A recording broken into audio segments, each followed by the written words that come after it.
다 일어나셔서 우리 하나님의 말씀 같이 함께 봉독하기를 원합니다.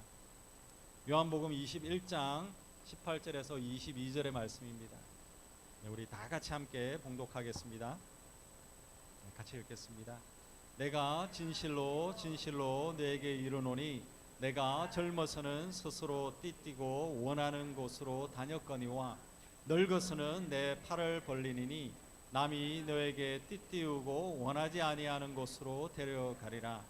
이 말씀을 하심은 베드로가 다음에 넘겨주셔야 됩니다.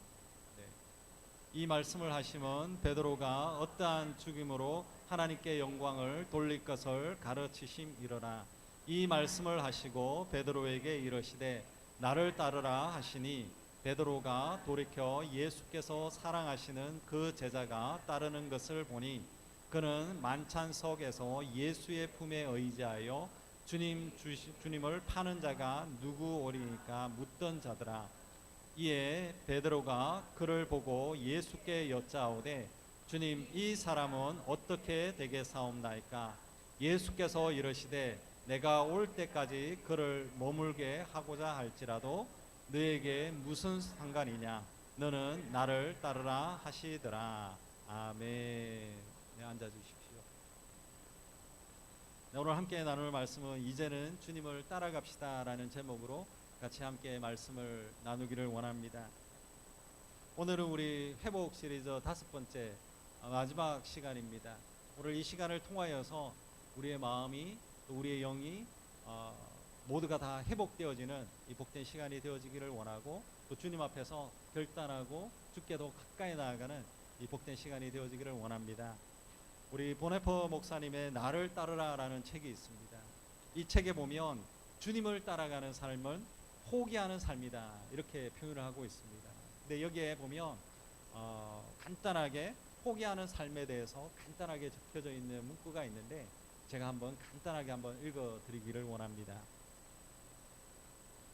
그리스도가 부른 그 자리 그리고 주님을 따르는 자리는 포기의 자리입니다. 여기서 그리스도인에게 포기 자체는 목적이 아닙니다. 오히려 포기하는 자리에서 그리스도와의 사귐과 약속이 있는 복의 자리입니다. 믿는 자만이 순종할 수 있고 자기의 것을 포기할 수 있습니다. 순종할 수 있는 사람과 포기할 수 있는 사람만이 진짜 믿음을 가질 수 있습니다. 바로 여기에 있는 이 책에서는 주님을 따르는 그 삶은 순종과 자신의 것을 내려놓음과 또 이 두 가지를 믿음하고 굉장히 동일선상에서 이렇게 이야기를 하고 있습니다. 때로는 우리가 내려놓아야 된다라고 하는 여기에 우리는 자꾸 포커스를 맞출 때가 있습니다. 우리 하나님을 믿는다면 내려놓아야 된다. 그래서 때로는 우리가 여기에만 계속적으로 집중을 할 때가 있습니다. 근데 진짜 우리가 집중하고 포커스를 맞춰야 되는 곳이 있습니다. 그것은 바로 예수 그리스도입니다. 주님과의 그 사귐 또 하나님의 그 약속에 분명하게 우리는 초점을 맞추어야 된다라는 것입니다. 어느 것에 맞추느냐, 포기하는 삶에 우리가 초점을 맞추느냐, 예수님에 대해서 초점을 맞추느냐, 그것은 완전히 다른 그런 삶을 살 수 있는 것입니다. 근데 오늘 우리 여기에 말씀해 보면 주님이 베드로를 향하여서 나를 따르라 라고 이렇게 말씀하고 있는 그런 내용입니다. 중요한 것은 나를 따르라고 하는 그 명령은 어떤 부담을 주기 위한 그 모습이 아닙니다. 진짜 축복의 자리로 주님은 부르고 있는 것이다 라고 할 수 있습니다. 주님이 베드로를 부르시듯이 동일하게 저와 여러분을 주님은 우리를 향하여서 항상 부르고 있습니다. 오늘도 그 주님의 그 부름에 응답하는 저와 여러분 우리 모두가 다 되어지기를 간절히 축원합니다. 오늘 이 시간 우리 같이 함께 나누기를 원하는 것은 첫 번째는 고난 속에서도 우리는 주님을 따라 나아가야 된다라는 것입니다. 우리 18절의 말씀을 다시 한번 보겠습니다. 18절을 제가 읽어보겠습니다. 내가 진실로 진실로 너에게 이르노니 내가 젊어서는 스스로 띠띠고 원하는 곳으로 다녔거니와 늙어서는 내 팔을 벌리리니 남이 너에게 띠띠우고 원하지 아니하는 곳으로 데려가리라라고 이렇게 말씀하고 있습니다. 여기 있는 18절의 말씀에 보면 예수님은 베드로가 자기가 젊었을 때는 분명히 자기의 욕심대로 이렇게 살았지만 이제는 너의 욕심대로 살 수가 없다라고 이렇게 말씀하고 있다라는 것입니다.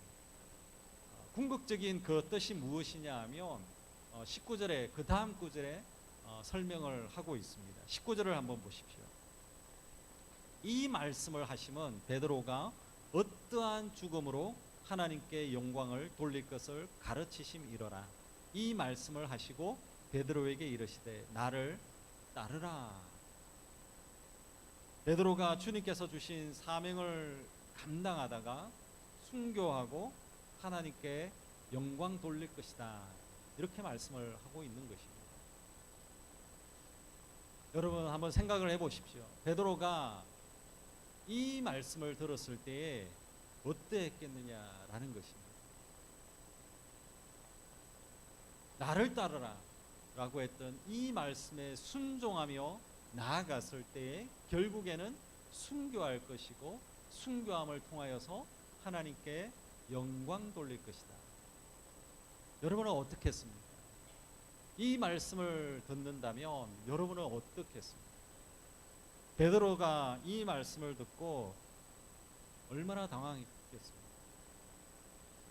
정말로 주님 앞에 주님을 따라가는 그 삶이 잘 먹고 잘 살려고 주님을 따라다녔는데 그 마지막이 순교의 길이다.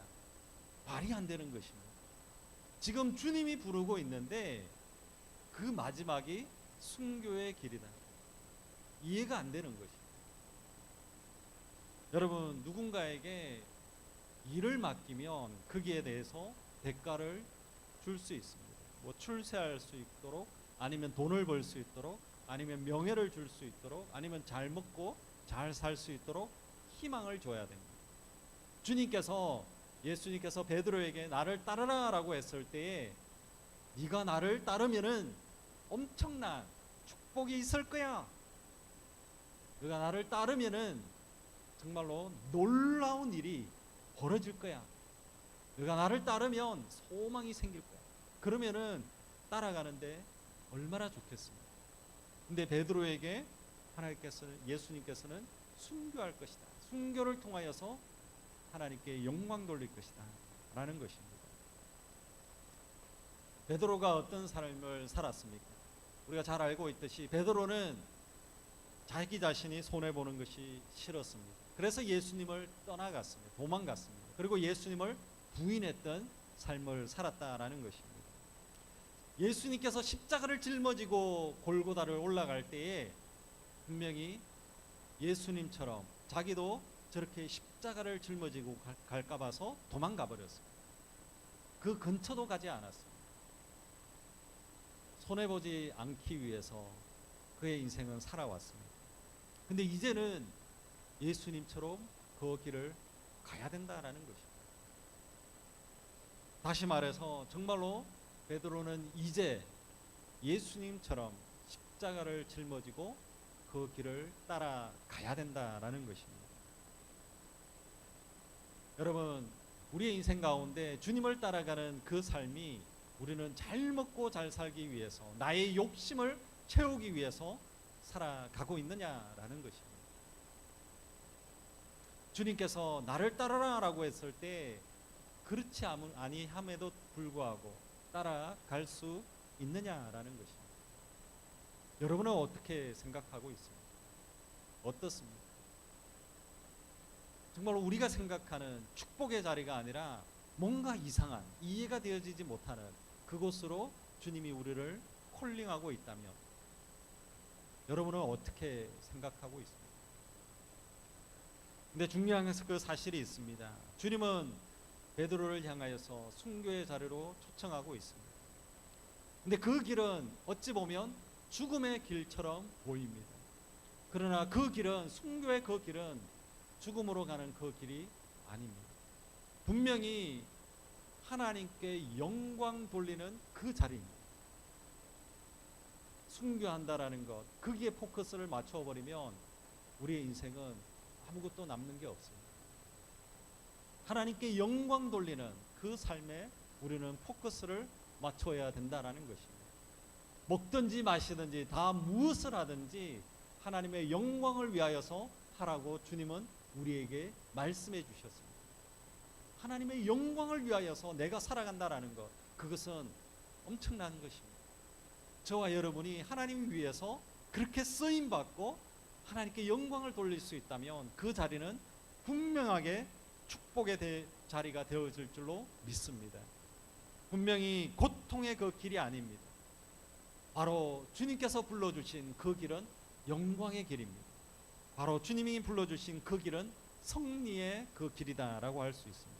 나를 따르라 라고 하는 그 길은 십자가의 길입니다. 그러나 그 십자가의 길은 우리는 잘 알고 있습니다. 생명의 길입니다. 영광의 길입니다. 여러분, 저와 여러분, 우리는 그런 고백을 할 수 있지 않습니까? 주님, 저는 주님을 따릅니다. 십자가의 그 길을 따라갑니다. 그러나 그 길은 고통의 길이 되어질 수 있습니다. 그 길은 고난의 길이 되어질 수 있습니다. 그럼에도 불구하고 그 길은 생명의 길입니다. 그러나 그 길은 분명하게 구원의 길이고 은혜의 길이고 주님과 함께하는 그 길임을 분명하게 우리는 기억하시길 바랍니다. 분명히 우리 3년 전에 예수님께서 베드로에게 다가오셔서 베드로에게 동일하게 불렀습니다. 베드로가 어부로서 고기를 낚고 있는 그 상황에서 예수님께서 불렀습니다. 나를 따르라 라고 했습니다. 그때에 바로 자신이 가지고 있었던 배, 그물, 그 모든 것을 다 내어놓았습니다. 그리고 주님을 따라갔습니다. 근데 그렇게 따라갔던 그의 그 인생을 가만히 이렇게 들여다보면 그의 인생 가운데 하나님께 영광 돌리는 그 삶이 아니라 자기 자신의 그 욕심을 위하여서 따라왔던 그 3년의 그 삶이었습니다. 베드로는 제자들과 내가 더 높은 자리에 설 것이다 라고 다투었던 자입니다. 베드로는 믿음이 크다고 큰 소리 쳤던 사람입니다. 그러나 큰 소리는 쳤는데 그의 그 믿음을 온전하게 보여주지를 못한 것입니다. 결국에는 예수님을 부인해 버렸다라는 것입니다. 그의 그 삶을 가만히 이렇게 들여다보면 정말로 자기의 인생 가운데 예수님이 진짜 나중에 왕이 되어지면 자기 자신도 뭔가 인정을 받을 수 있을 것 같고, 예수님이 진짜 왕이 되어지면 자기가 부자가 될 것 같고 명예를 얻을 것 같고 권력을 잡을 것 같고 자기의 욕심을 욕망을 다 이룰 수 있을 것 같은 그런 생각을 한 것입니다. 여러분은 어떻습니까? 여러분은 어떻습니까? 여러분은 예수 그리스도를 믿고 따라가는 그 삶이 하나님 예수님을 따라갈 때 지금 살고 있는 그 집보다도 더 큰 집으로, 아니면 지금 있는 돈보다도 더 많은 돈을, 지금보다도 더 건강하게, 지금보다도 더 멋있는 삶을, 지금보다도 세상 사람들이 우리를 바라보며 우르르 볼 수 있도록 그런 삶을 기대하고 있습니다. 여러분은 어떻습니까? 주님을 따라가는 그의 그 삶들 속에 베드로처럼 자기 나의 욕심을 위하여 따라가고 있는 것은 없는지, 우리의 삶들 가운데 다시 한 번 더 우리는 잘 한번 우리의 믿음을 살펴봐야 됩니다. 마태복음 우리 19장 21절과 22절의 말씀을 보십시오. 같이 한번 읽겠습니다. 같이 읽겠습니다. 예수께서 이르시되 내가 온전하고자 할진대 가서 내 소유를 팔아 가난한 자들에게 주라. 그래야면 하늘에서 보화가 너에게 있으리라. 그리고 와서 나를 따르라 하시니 그 청년이 재물이 많음으로 이 말씀을 듣고 근심하며 가니라. 아멘. 예수님은 여기에 있는 이 부자 청년에게 모든 소유를 다 팔고 나를 따르라 라고 말씀했습니다. 이 부자 청년은 걱정이 생긴 것입니다. 근심이 생긴 것입니다. 그러고 나서 고민을 하다가 떠나가 버렸습니다. 이 부자 청년은 가진 것이 많았습니다. 자신이 가지고 있는 것이 너무 많았는데, 근데 많았지만 뭔가 하나가 허전했습니다. 영적으로도 뭔가 내가 좀 많은 것을 가졌으면 좋겠는데, 그런 생각이 들었습니다. 그래서 하나가 부족한 것, 그것을 찾기 위해서 주님께 나왔습니다. 예수님께 나왔습니다. 그래서 하나를 얻어먹고 또 다른 것을 얻고 또 다른 것을 얻고 계속적으로 더 많은 것을 얻기 위해서 이 부자 청년은 예수님께 나온 것입니다. 내가 주님을 따르겠습니다. 그러면 뭔가 나의 영적인 뭔가를 더 채워주는 것. 근데 우리의 인생을 가만히 들여다보면 그렇습니다. 하나를 가지면 두 개를 가지고 싶습니다. 그리고 이것을 가지고 싶으면 나중에 그것이 다 얻게 되어지면 또 다른 것, 그것을 가지고 싶어 합니다. 그것은 바로 욕심이고 욕망입니다. 주님은 자신의 욕심과 욕망을 위해서 주님을 따르는 것이 안 된다라는 것을 이야기하고 있습니다. 여러분은 주님을 왜 따르고 있습니까? 주님을 따라가고 있습니까? 그렇다면 왜 따르고 있느냐라는 것입니다. 때로는 우리는 이렇게 매일같이 주님을 따르며 살아갑니다. 근데 우리는 매일같이 왜 주님을 따라가는지 우리는 잘 생각을 해봐야 됩니다. 자신의 그 욕망을 위하여서 주님을 따르는 자는 나중에는 어떻게 되겠습니까? 자신의 욕망을 위하여서 따라갔던 자는 베드로와 같은 현상이 분명히 나타납니다. 베드로는 주님을 열심히 따라갔습니다. 그러나 가장 중요할 때에 주님을 배신했습니다. 주님을 따라갈 때에 우리에게 분명히 우리가 정말로 부와 명예와 건강과 큰 길이 쭉쭉쭉쭉 이렇게 막 열려야 되는데 갑자기 막혀버리면 주님을 따르지 않을 수가 있는 거죠. 주님을 믿고 따라갈 때에 부와 명예와 건강과 큰 길을 원한다면 그것은 세상 사람들이 원하는 것입니다. 자신의 욕망일 수 있습니다. 자신의 욕심일 수가 있는 것입니다. 바로 이러한 사람들은 베드로처럼 한순간에 무너져 버립니다. 저도 주변에 그런 사람들을 너무나도 많이 봤습니다. 주님을 따라갈 때에 전혀 예상치 못한 문제가 생겨버립니다. 그러면 여러분 어떻게 하십니까? 문제가 생기면 그냥 내팽개쳐버리고 주님을 내팽개쳐버리고 우리는 그냥 떠나가고 믿음이 바닥을 쳐버립니다. 주님을 믿고 주님을 따라가고 주님을 예배하고 있는데 뭔가 나의 일이 뭔가 꼬여버립니다. 뭔가를 해결하려고 하는데 자꾸 안 됩니다. 자꾸 나는 주님을 따라가야 되는데 자꾸 뭔가 병이 들립니다. 육신이 연약합니다. 예수님을 믿어도 아무것도 뭐 되는 게 없구나. 기도 응답이 안 되는 거야. 그래서 주님을 버려버리고 그냥 가버립니다. 때로는 십자가의 그 길은 좁은 길이 되어지기도 합니다. 때로는 그 십자가의 그 길은 고난의 길이 되어질 수 있습니다. 때로는 십자가의 그 길은 어려움이 있는 그 길이 되어질 수 있습니다. 그러나 분명한 것은 주님이 불러주신 그 길, 주님과 함께 동행하는 그 길은 십자가가 끝이 아닙니다. 십자가 그 뒤에 분명하게 예수 그리스도의 부활하심이 있었습니다. 승리가 있었습니다. 오늘 저와 여러분, 주님은 우리를 향하여서 부르고 있습니다. 십자가의 그 길로 부르고 있습니다. 주님이 가시는 그 길로 저와 여러분을 부르고 있습니다. 그러나 그 길은 승리의 길입니다. 우리를 고통 가운데 이불로 빠뜨리기 위해서 우리에게 그냥 문제를 주시고 어려움을 주시고 폭풍우를 주시고 비바람을 주시고 그런 것이 아닙니다. 분명하게 우리가 알아야 되는 것은 주님은 우리를 부르셔서 주님의 그 영광을 올려드리는, 하나님께 영광을 올려드리는 그 길로 우리를 부르고 있다라는 것을 기억하시는 여러분이 되어지기를 간절히 축원합니다.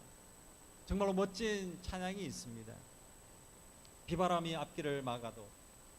우리 다음 슬라이드를 한번 보여주시죠. 이 고백에 보면 이 찬양은 이렇게 이야기합니다. 제가 한번 읽어보겠습니다. 비바람이 앞길을 막아도 나는 가리 주의 길을 가리. 눈보라가 앞길을 가려도 나는 가리 주의 길을 가리. 험한 파도 앞길을 막아도 나는 가리 주의 길을 가리. 모진 바람 앞길을 가려도 나는 가리 주의 길을 가리. 이 길은 영광의 길, 이 길은 승리의 길. 나를 구원하신 주님이 십자가 지고 가신 길. 너무나도 멋진 믿음의 고백이지 않습니까? 정말로 제가 대학교 때 이 곡을 처음 알았습니다. 벌써 몇십 년이 됐지만 이 찬양을 부를 때마다 정말로 주님 앞에 나의 믿음을 고백했습니다. 저와 여러분, 이 찬양이 정말로 여러분의 믿음의 고백이 되어지기를 원합니다. 비바람이 앞길을 막아도 나는 주님 앞에 나아가겠습니다. 주의 길을 가겠습니다. 눈보라가 몰아쳐도, 험한 파도가 나의 앞길을 막아도, 모진 바람이 나의 앞길을 막아도 나는 주님께 달려가겠습니다. 바로 이 고백이 저와 여러분 우리의 모두의 믿음의 고백이 되어지기를 간절히 축원합니다. 정말로 여러분의 인생 가운데 비바람이 몰아치고 있습니까? 여러분의 인생 가운데 눈보라가 몰아치고 있습니까? 여러분의 인생 가운데 정말로 깜깜한 터널 가운데 있습니까? 그러나 그게 끝이 아닙니다. 여러분에게 고통을 주기 위해서 주신 그 길이 결코 아닙니다.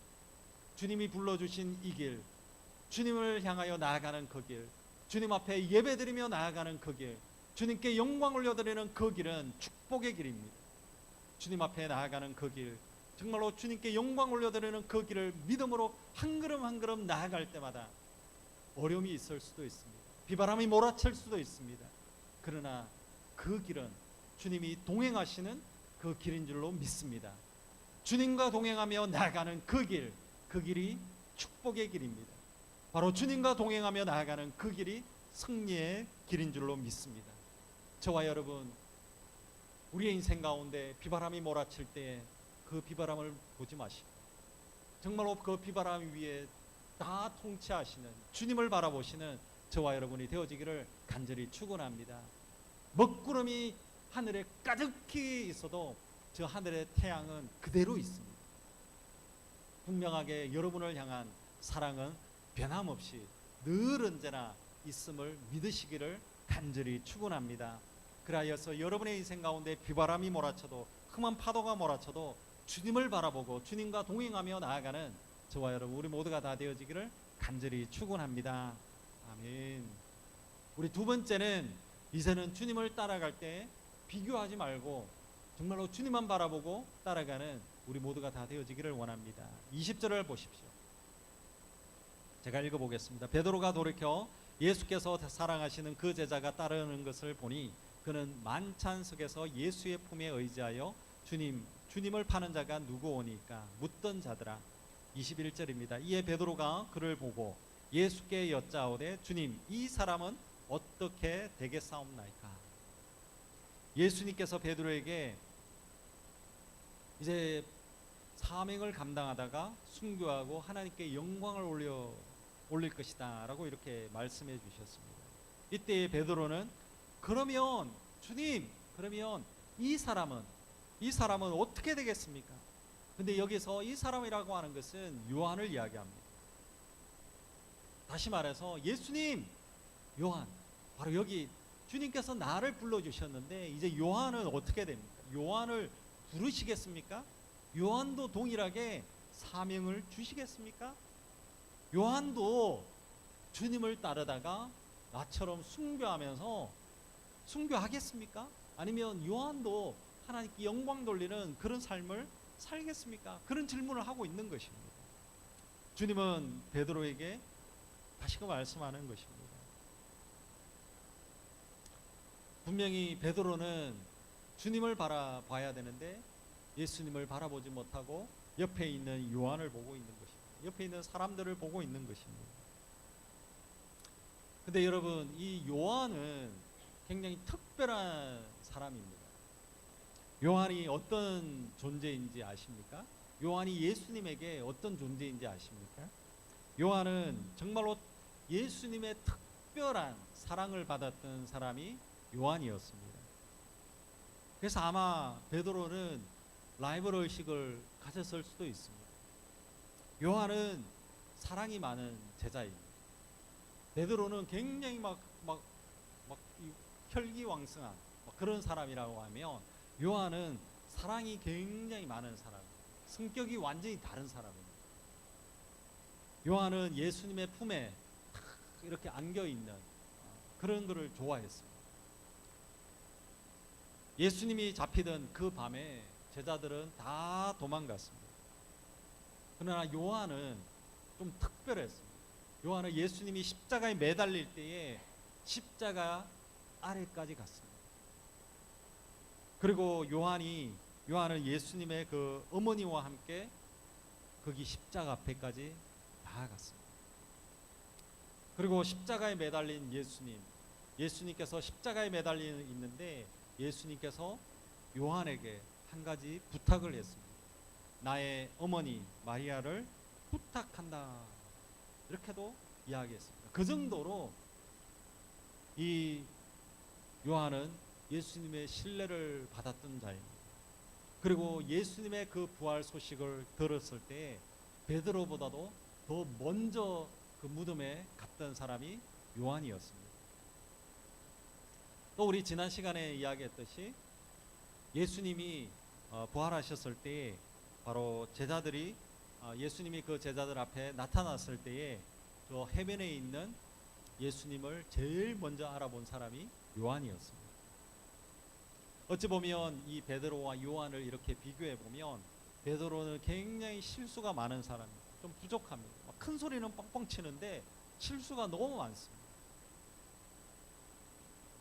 베드로는 그런 자신의 모습, 그러나 요한의 모습을 보면 너무나도 예수님의 사랑도 많고 또 요한 안에도 사랑이 풍성한 그런 사람입니다. 말은 많이 하지 않지만 정말로 성실하게 예수님을 섬겼던 사람이 바로 요한이었습니다. 그러나 이 베드로가 이 비교의식에 사로잡히니까 예수님의 그 말씀에 집중이 되지 않는 것입니다. 그래서 예수님, 바로 여기 있는 요한을 어떻게 되겠습니까? 요한도 순교하겠습니까? 요한도 따르겠습니까? 그렇게 묻는 것입니다. 우리가 비교의식을 가지면 하나님을 바라보지 못하고 사람들을 바라보면 영적인 눈이 어두워져 버릴 수밖에 없습니다. 22절의 말씀입니다. 우리 같이 한번 읽었으면 좋겠습니다. 22절입니다. 같이 읽겠습니다. 예수께서 이르시되 내가 올 때까지 그를 머물게 하고자 할지라도 내가 너에게 무슨 상관이냐, 너는 나를 따르라 하시더라. 아멘. 예수님은 뭐라고 이야기합니까? 너는 무슨 상관이냐, 너는 나를 따르라 라고 이야기하고 있습니다. 요한을 보지 마라, 요한과 비교하지 마라, 너는 특별한 존재다 라고 이야기하고 있습니다. 너는 나를 봐야 된다 라고 이야기하고 있습니다. 주님은 저와 여러분을 부르고 있습니다. 주님, 저 사람은 어떻게 됩니까? 그게 중요한 것이 아니라 나를 봐라라는 것입니다. 너희가 바로 주님이 부르고 있는 너가 정말로 특별한 존재다라는 것입니다. 하나님과 우리와의 그 관계는 1대1의 관계입니다. 여러분, 사울 왕을 보십시오. 우리가 잘 알고 있는 사울 왕은 왕이었습니다. 이스라엘의 왕이었습니다.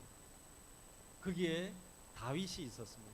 다윗은 어린 청년이었습니다. 작은 청년이었습니다. 그런데 다윗이 전쟁에 나가서 승리했습니다. 이때 백성들이 다윗을 지켜 세웠습니다. 왕과 조그마한 소년 다윗 비교할 수 없습니다. 근데 이 사울 왕은 비교의식을 생긴 것입니다. 사울 왕은 다윗과 비교하면서 다윗을 결국에는 죽이려고 했습니다. 사울 왕은 여러분 왕이었습니다. 권력을 가지고 있습니다. 자기가 먹고 싶은 거, 자기가 할 수 있는 모든 권력을 다 가지고 있었습니다. 근데 이 조그마한 꼬마, 이 다윗에게 초점이 딱 맞춰져 버리니까 왕으로서 누릴 수 있는 특권을 하나도 누리지 못한 것 같습니다. 그렇지 않습니까? 왕으로서 정말로 권력을 가지고 떳떳하게 살아갈 수 있는데 그 다윗을 쫓아다니는 겁니다.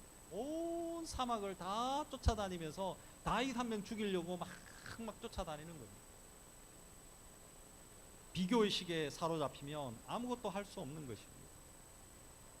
일평생 동안, 사울은 1년이 아닙니다. 일평생 동안 다윗을 쫓아다녔습니다. 그냥 왕궁에 있으면 얼마나 그냥 풍성하게 자기의 인생을 즐기면서 살 수가 있겠습니까? 근데 그런 특권을 하나도 누릴 수 없었습니다. 결국에는 사울 왕은 하나님으로부터 버림을 받았습니다. 주님께서 말씀하시는 것은 너는 무슨 상관이냐? 너는 나를 따르라 라고 말씀하고 있습니다. C.S. 루이스는 마귀의 가장 좋은 도구가 비교의식이다 이렇게 표현했습니다. 비교의식을 가지면 나타나는 세 가지 현상이 있다라고 이야기했습니다. 무엇이냐 하면 남들하고 비교하면 제일 먼저 나타나는 현상이 불평, 불만입니다. 두 번째는 남들하고 비교하면 감사가 사라집니다. 세 번째 나타나는 그 비교하면 나타나는 그 현상은 낙심입니다. 다른 사람하고 비교하면 불평, 불만합니다. 감사가 사라져버립니다. 낙심하는 삶을 살게 되어진다라는 것입니다. 여러분의 삶은 어떻습니까? 정말로 다른 옆에 있는 친구들, 옆에 있는 사람들 잘 먹고 잘 살고 잘 되고 건강하고 그런 모습을 바라보면서 그냥 불평, 불만하고 살아가고 있습니까? 그냥 감사하지 못하고 내가 가지고 있는 것을 감사하지 못하고 그냥 불평, 불만하고 있습니까? 아니면 그냥 낙심하고 아이고 나는 나의 인생은 아이고 아무것도 안 되는가 봐. 뭘 해도 안 돼. 그냥 낙심하고 있습니다. 여러분의 인생 가운데 정말로 비교하지 마십시오. 불평, 불만을 그냥 내려놓고 여러분 주님 앞에 나아가십시오. 그리고 주님 앞에 나아갈 때 감사하십시오. 주님 나에게 이것을 주셔서 감사합니다. 하나님 나에게 이것을 더하여 주셔서 감사합니다. 계속 감사를 외쳐보십시오. 하나님 나 이거 없어서 불평입니다. 하나님 나 이거 없어서 불만입니다. 그렇게 하지 마시고 하나님 나에게 이것을 주셔서 감사합니다. 이거라도 더하여 주셔서 감사합니다. 우리가 감사함을 계속적으로 한번 회복해 보십시오. 다른 사람을 바라보지 마십시오. 다른 사람이 뭐가 중요하겠습니까? 그 사람은 그 사람대로 나름대로의 인생을 주님께서 더하신 것이고 주님이 하나님은 나에게 초점을 맞추고 있습니다. 하나님은 여러분 한 명 한 명에게 초점을 맞추고 있습니다. 너무나도 특별한 존재이고 너무나도 특별하게 사랑하는 존재가 여러분 한 명 한 명이다라는 것입니다. 하나님의 그 시선이 정말로 여러분 한 명 한 명에게 온전하게 임하고 있다라는 것을 여러분 온전하게 믿으시기를 바랍니다. 그라여서 하나님을 바라보시는 여러분들이 되어지기를 간절히 축원합니다. 여러분 사랑하는 사람을 한번 보십시오. 사랑하는 사람은 눈빛만 봐도 서로 막 눈빛이 막 찌릿찌릿합니다. 여러분 하나님께서는 여러분을 향하여서 막 사랑의 하트를 막 보내고 있습니다. 여러분은 어떻습니까? 여러분은 하나님을 향해서 막 사랑의 하트를 막 보내고 있습니까? 하나님께 그냥 막 불평하면서 하나님 저 사람은 저런데 나는 왜 그렇습니까? 막 불평불만을 막 하고 있습니까? 여러분 하나님께서 여러분을 향하여서 사랑의 눈빛으로 계속적으로 보여주고 있다는 것을 기억하고 여러분도 하나님을 사랑함으로 감사함으로 나아가는 여러분들이 되어지기를 간절히 축원합니다. 우리가 교회를 섬기다 보면 그럴 때가 있습니다. 하나님 저 사람은 아무것도 안 하는데 왜 나만 섬기고 있습니까? 하나님 저 사람은 잘 되는데 왜 나만 어려움이 겪고 있습니까? 저 사람은 저렇게 좋은 것을 가지고 있는데 나는 왜 없습니까? 오늘 주님은 베드로에게 말씀하고 있습니다. 너는 무슨 상관이냐? 너는 나를 따르라. 5달란트를 받았던 2달란트를 받았던 1달란트를 받았던 그게 무슨 상관입니까? 하나님께서 나에게 주신 것이 있다라는 것을 기억하기를 바랍니다.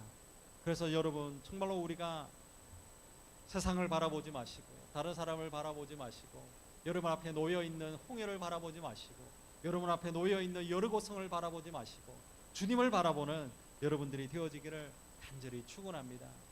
여러분 마지막 하나만 이야기하고 마치기를 원합니다. 옛날에 저도 단체 여행을 한번 간 적이 있습니다. 근데 단체 여행 가면 여러분 꼭 앞에 제일 앞에 가는 사람이 있습니다. 제일 앞에 가는 사람이 깃발을 하나 딱 꽂아가지고 A조 이래가지고 딱 이렇게 갑니다. 그러면 그 깃발을 따라가야 됩니다. 이 코스가 좋든 안 좋든 그 따라가야 됩니다.